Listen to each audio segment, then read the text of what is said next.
Imbis na 10,000 pesos, 1,500 pesos na lang ang naiuwing ayuda ng isang ginang sa Davao del Sur.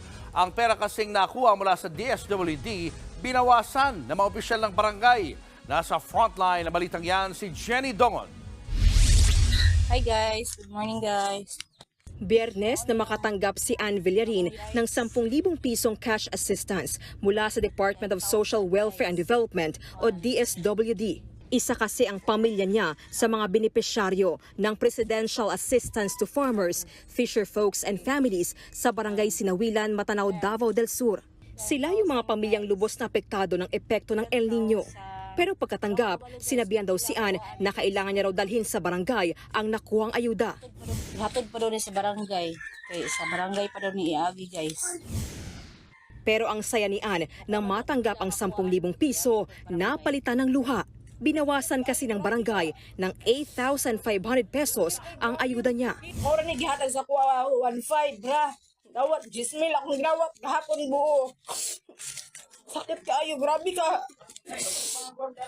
Sakit kay grabe ang bukina dito. Hindi sila maluoy buntis pa dyan ko.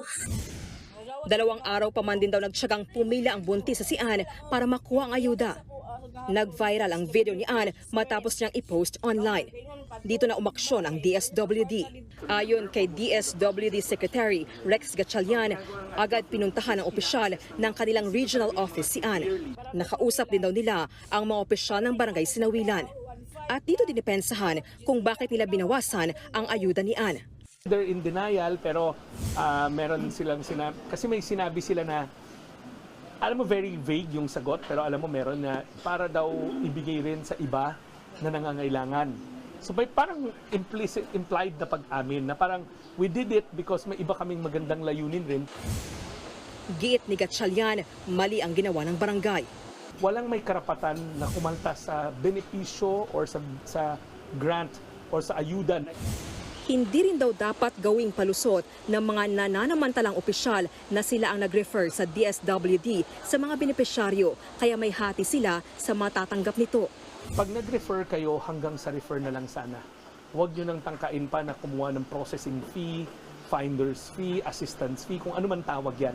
Kasi yung ayuda na yan, para sa nangangailangan yan, buo na dapat para sa kanila yan.